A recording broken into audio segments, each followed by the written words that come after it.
बड़ी खबर अजमेर से है, जहां जेएलएन अस्पताल में दुष्कर्म का मामला सामने आया है। नर्सिंग कर्मी ने युवती को शिकार बनाया है और अस्पताल में इलाज के लिए आई थी युवती। पीड़िता ने कोतवाली थाने में शिकायत दी है। पुलिस की गिरफ्त में आरोपी पहुंच गया है। पुलिस ने मुकदमा दर्ज कर जांच भी शुरू कर दी है।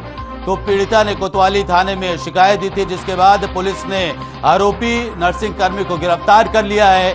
और जेएलएन अस्पताल में यह दुष्कर्म का यह पूरा मामला है, जहां नर्सिंग कर्मी ने युवती को अपना शिकार बनाया, जिसके बाद युवती ने कोतवाली थाने में पहुंचकर अपनी शिकायत दी और शिकायत के बाद पुलिस ने कार्रवाई करते हुए आरोपी नर्सिंग कर्मी को गिरफ्तार कर लिया है। तो ये युवती जो इलाज कराने के लिए अस्पताल में पहुंची थी, उसको नर्सिंग कर्मी ने अपनी हवस का शिकार बनाया है। दुष्कर्म का यह पूरा मामला, जिसके बाद पीड़िता ने कोतवाली थाने में आरोपी के खिलाफ शिकायत दी, जिसके बाद पुलिस ने कार्रवाई करते हुए आरोपी को गिरफ्तार कर लिया है। तस्वीरें हम आपको दिखा रहे हैं।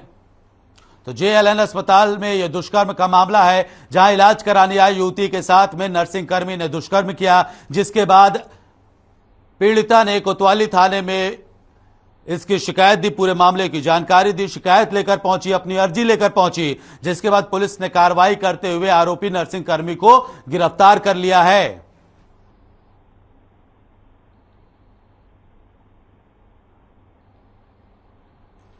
तो अस्पताल में इलाज के लिए युवती पहुंची थी, जिसे नर्सिंग कर्मी ने अपनी हवस का शिकार बनाया और जिसके बाद पीड़िता ने कोतवाली थाने में अपनी शिकायत दर्ज कराई। शिकायत पर त्वरित कार्रवाई करते हुए पुलिस ने आरोपी नर्सिंग कर्मी को गिरफ्तार कर लिया है। तो जेएलएन अस्पताल में यह दुष्कर्म का मामला है। पूरी खबर जेएलएन अस्पताल से जुड़ी हुई है।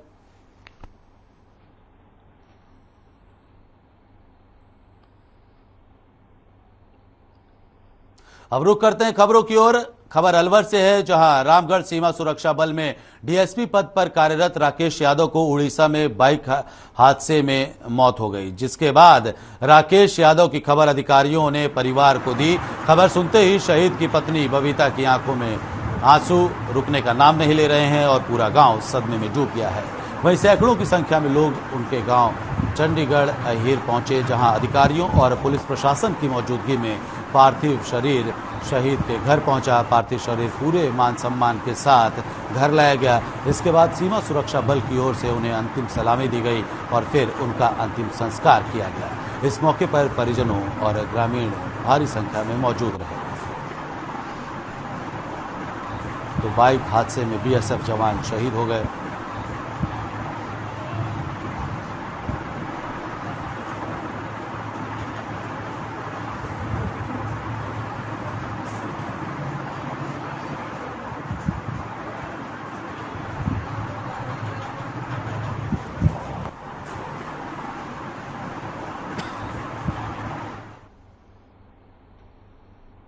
खबर बेतिया से है, जहां केंद्रीय वित्त राज्य मंत्री पंकज चौधरी 2 दिवसीय दौरे पर हैं। दौरे के दौरान केंद्रीय वित्त राज्य मंत्री ने चनपटिया स्टार्टअप जोन का जायजा लिया। पंकज चौधरी ने वहां प्रेस को भी संबोधित करते हुए कहा कि भारत सरकार को एक गरीब की चिंता है। उनके हित के लिए सरकार लगातार काम कर रही है। कोरोना काल में प्रवासी मजदूर जब घर लौटे तो उनके घर चलाने में आने वाली परेशानियों को दूर करने के लिए कई तरह की व्यवस्थाएं की गई। मनरेगा योजना का फंड बढ़ाया गया, जिसका लाभ प्रवासी मजदूरों को भी मिला। साथ ही उन्होंने कहा कि देश में विकास के लिए सरकार कई तरह की जन कल्याणकारी योजनाएं चला रही है। इसकी समीक्षा की गई है। बेतिया का रिकॉर्ड ठीक रहा है।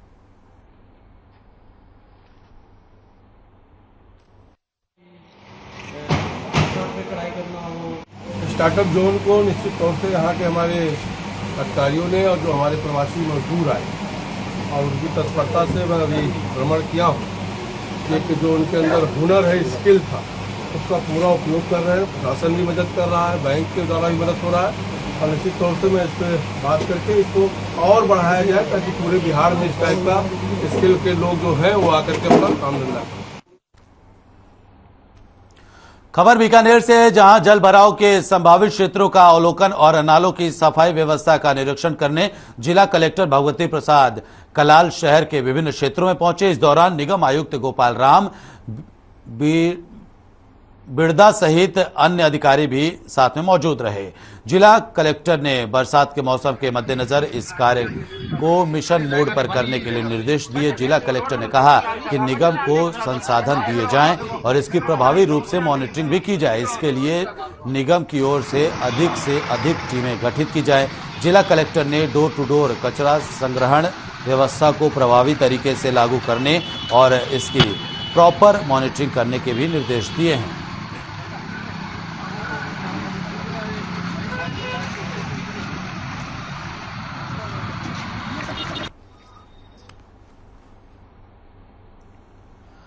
खबर दूदू से है, जहां किसान महापंचायत के राष्ट्रीय अध्यक्ष रामपाल जाट के निर्देशानुसार किसान रैली के माध्यम से किसान कल्याण कामेष्ठी यज्ञ का आयोजन किया गया। ब्लॉक अध्यक्ष बलदेव मेहरिया ने पत्रकार से बातचीत करते हुए कहा कि यज्ञ शुरुआत दूदू से हुई है और 100 दिवसीय किसान यात्रा रखी गई।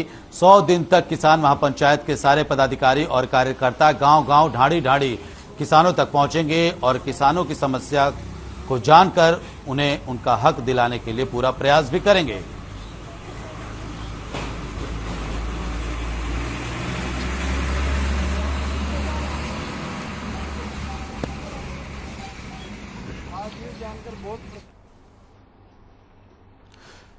खबर बिहार के आरा से, जहां भोजपुर में आरा में आए दिन अपराधों का खाका बढ़ता जा रहा है। बदमाशों के हौसले काफी बुलंद हो गए हैं। बता दें कि हथियारबंद बदमाशों ने 2 युवकों को गोली मार दी, जिसमें एक युवक की मौत हो गई। घटना नारायणपुर की है, जहां नाच का प्रोग्राम आयोजित किया गया था। पहले सुबह डांस का प्रोग्राम खत्म हुआ, 2 पक्षों के बीच विवाद शुरू हो गया और देखते ही देखते दूसरे पक्ष के युवकों ने दोनों पर गोली चला दी। घटना के बाद सभी बदमाश मौके से फरार हो गए। वहीं आसपास मौजूद लोगों ने दोनों युवक को तत्काल आरा सदर अस्पताल भेजा।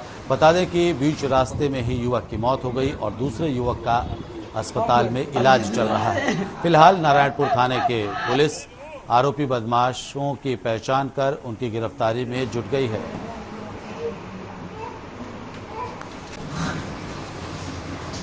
देखिए, अभी तक जो घटनाक्रम पता चला है कि करीब आज 5:30 के आसपास में सुबह एक चौरिया गांव है नारायणपुर और पवना थाना क्षेत्र के बॉर्डर पे, और उस जगह पे 3 लोग जो अभी के हिसाब से पीड़ित हैं, जिनमें एक की मौत हो गई सोनू, और उनके साथ में 2 और, एक को कोई इंजरी नहीं है और दूसरे को एक बुलेट इंजरी है जो इलाजरत है। अभी बाजू में उनके गोली लगी हुई है।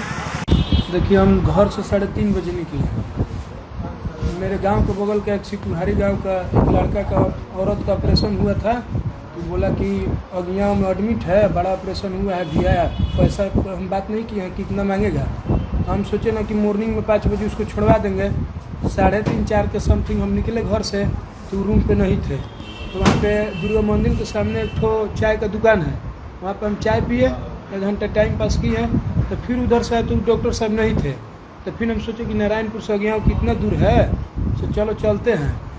तो नारायणपुर और चौरिया के बीच में पुल पड़ता है, वहाँ पे आए ना तो देखे कि 10 मीटर पहले 2 बाइक से, एक ग्रे कलर का पल्सर से और एक नहीं ग्रे कलर का अपाची से, ब्लैक कलर का पल्सर से 2 आदमी आया, जिसमें फर्स्ट गाड़ी तिवारी जादव चला रहा था, सनी जादव बैठा था। देखे कि सनी जादव डायरेक्ट फायर किया जो हम पे।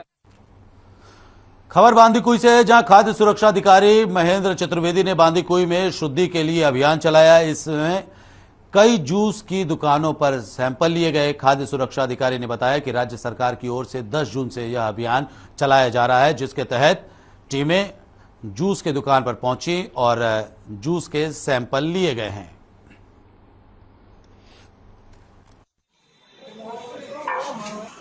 राज्य सरकार द्वारा दिनांक 10 जून से शुद्ध के लिए विशेष अभियान चलाया जा रहा है। उस कड़ी में आज बांदीकुई में शुद्ध अभियान के तहत सामग्री यहाँ से बीज जूस और वॉकीटरी जूस का नमूना लेकर जाए। वहीं बेगूसराय में एक बार फिर खूनी संघर्ष हुआ है, जहां 2 पक्षों में जमकर मारपीट और गोलीबारी भी हुई है। इस गोलीबारी में 3 लोगों को गोली लगी है, जिसमें एक व्यक्ति की मौत हो गई, जबकि 2 लोग गंभीर रूप से घायल हैं। इस घटना के बाद काफी दहशत का माहौल बना हुआ है। वहीं पुलिस भी उन लोगों के सामने मूक दर्शक बनी रही। बता दें आपको कि मामला मुफस्सिल थाना क्षेत्र के कंकौल गांव की है। फिलहाल पुलिस शव को कब्जे में लेकर पोस्टमार्टम के लिए अस्पताल भेजकर आगे की कार्रवाई में जुट गई है। तो वही था, सब लोग पंच मुखिया जी और पंच को दस्तखत है, तब 1,90,000 जुर्माना दिया। तो फिर कहता है कि हम मार देंगे।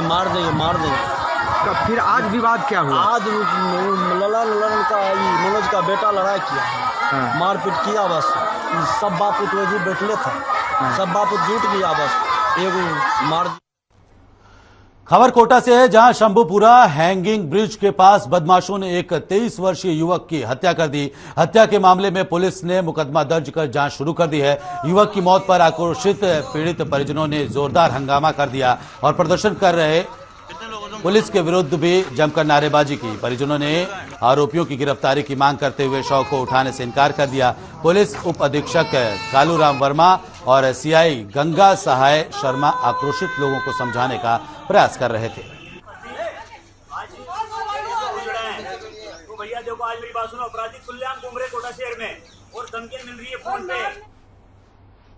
वहीं बेगूसराय में एक बार फिर तेज रफ्तार का कहर देखने को मिला है, जहां तेज रफ्तार स्कॉर्पियो ने 2 भाई बहन को रौंद दिया, जिसमें दोनों भाई बहन की हादसे में मौत हो गई। इस मौत के बाद परिजनों में कोहराम मच गया। दरअसल घटना चकिया थाना क्षेत्र के मल्हीपुर चौक NH 31 की है। परिजनों ने बताया कि सोमवार की रात दोनों भाई बहन ठेले पर सब्जी बेचकर घर वापस लौट रहे थे, तभी अज्ञात तेज रफ्तार स्कॉर्पियो ने उन्हें रौंद दिया और मौके से फरार हो गया। इस घटना में भाई बहन की मौके पर ही मौत हो गई, जबकि भाई ने इलाज के दौरान दम तोड़ दिया। फिलहाल पुलिस शव को कब्जे में लेकर के पोस्टमार्टम के लिए बेगूसराय सदर अस्पताल भेज दिया है और आगे की कार्रवाई में जुट गई है।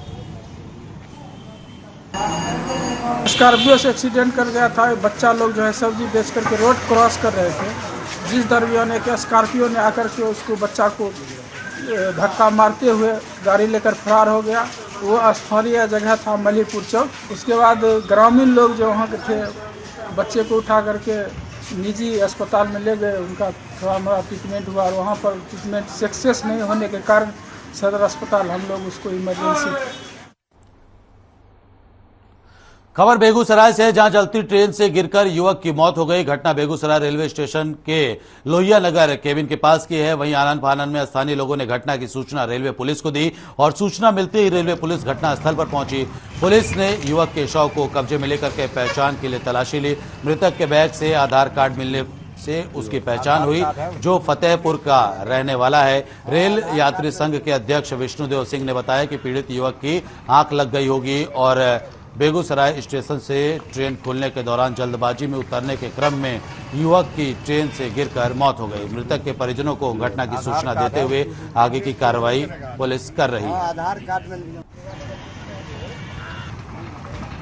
कोई दिल्ली की ट्रेन जा रही थी और ये हो सकता है सो गया हो, और जब बेगूसराय इसको उतरना था, इसका बगल में घर था, देखा जब ट्रेन खुल गई तो जो बाहर से ट्रेन आती है तो तेज गति से आती है, यहाँ आकर के वो बैग सहित उतरने का प्रयास किया होगा, जिससे वो गिर गया फेंका के और गंभीर चोट लगने के कारण माथा में उसकी मृत्यु हो गई है।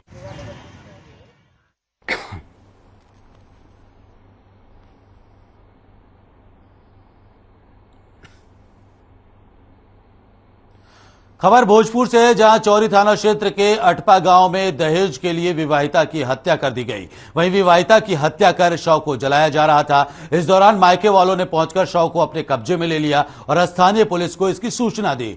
पुलिस घटनास्थल पर पहुंचकर शव को कब्जे में लेकर के पोस्टमार्टम के लिए भेज दिया है। वहीं विवाहिता के मायके वालों ने आरोप लगाते हुए कहा कि ससुराल वालों ने दहेज के लिए अक्सर बेटी को प्रताड़ित किया जा रहा था और दहेज नहीं दिया गया तो बेटी को धारदार हथियार से हत्या कर शव को जला रहे थे। फिलहाल पुलिस मामले की जांच पड़ताल करने में जुटी हुई है।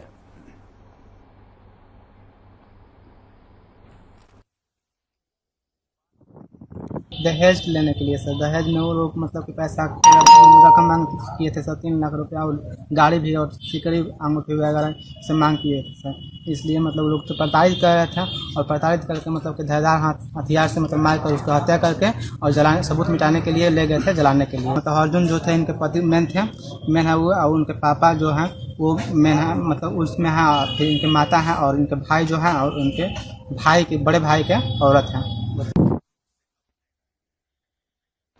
वहीं राजगढ़ जन जन के आराध्य देव कस्बे के श्री जगन्नाथ मंदिर में शुक्ल पूर्णिमा को भगवान श्री जगन्नाथ जी महाराज को 108 जलकल शो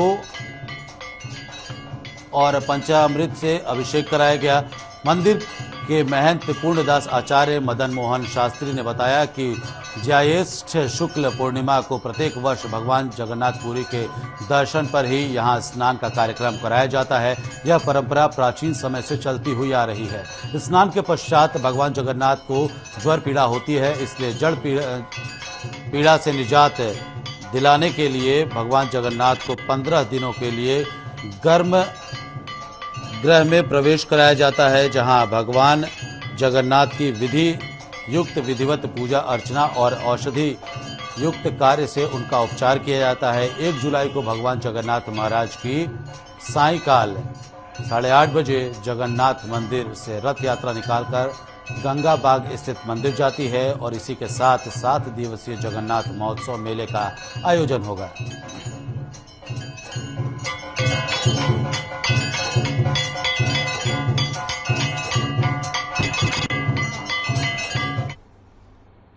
वहीं बिहार के हाजीपुर में जमीनी विवाद को लेकर के दबंगों ने रिटायर्ड सेना के जवान की पीट कर हत्या कर दी।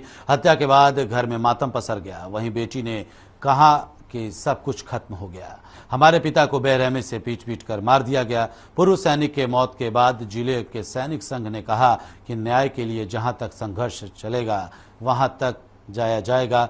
वहीं पुलिस ने पूर्व सैनिक के शव को पोस्टमार्टम के लिए सदर अस्पताल भेज दिया है और मामले की कार्रवाई में जुट गई है।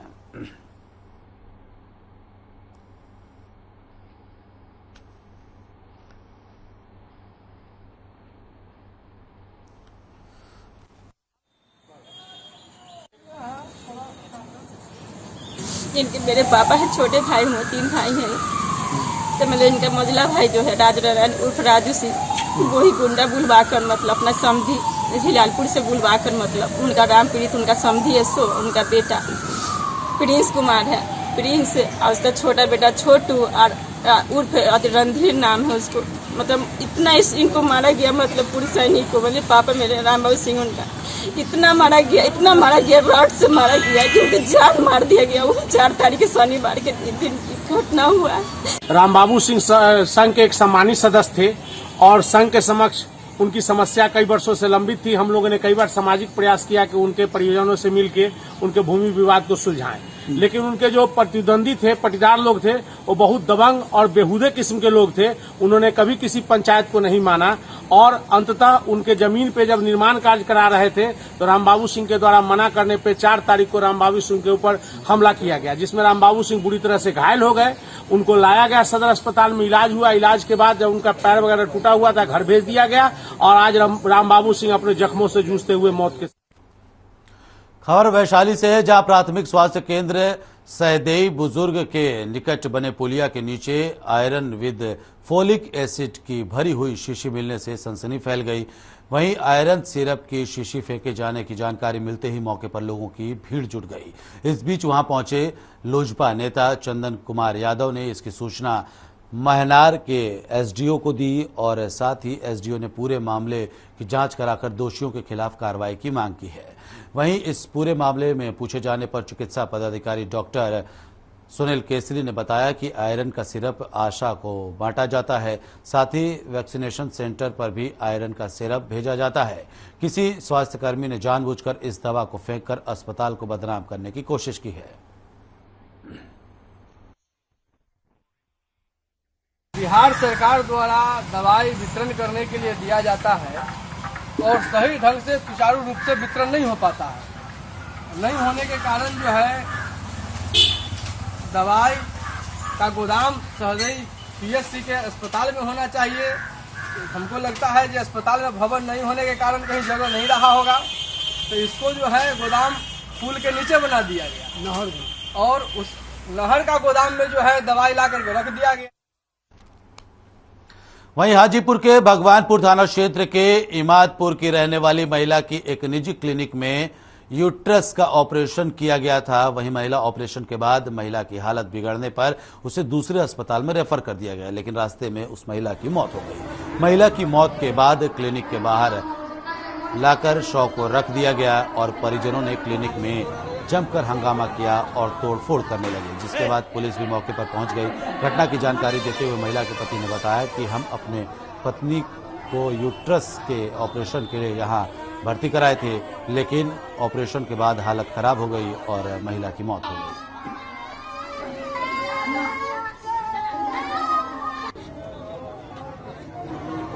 ऑपरेशन कराने के लिए लाए थे, ऑपरेशन करवाए, हाँ ऑपरेशन करवाए और 2 बजे रात से स्थिति बहुत खराब हो गई।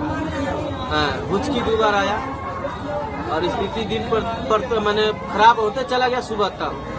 हाँ हमको फोन किया तो हम आए देखे तो यहाँ उल्टा सांस चल रहा।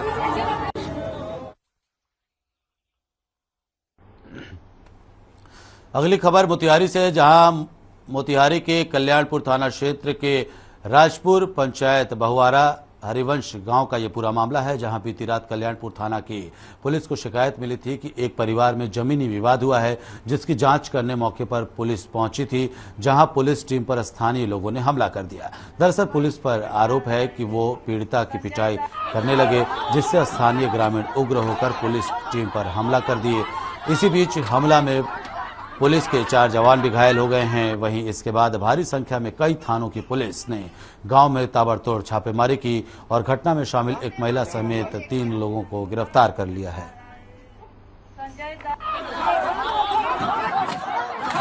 गए थे कल्याणपुर थाना क्षेत्र में बहुआरा गांव पड़ता है जी। छोटा बाबू के साथ हम लोग गए थे केस के सिलसिले में, जहां अचानक ग्रामीणों ने अचानक पत्थरबाजी करना स्टार्ट कर दी। यहाँ है कि इनको मैंने सब दिन में मारपीट हुआ, ये अपना गई थाना पर आवेदन लिखवाई। पुलिस बोले कि बलूस जाओ हम लोग शाम में हम आएंगे, 5 बजे आएंगे।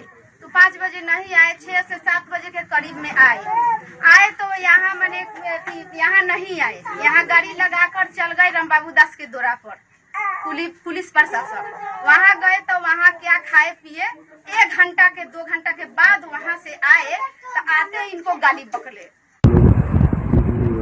चलाते रहते हैं, इसके क्रम में सभी वाहनों की जांच और रोड पेट्रोलिंग और क्रिमिनल्स सभी व्यक्तियों की तलाशी का हमेशा प्रयास किया जाता है।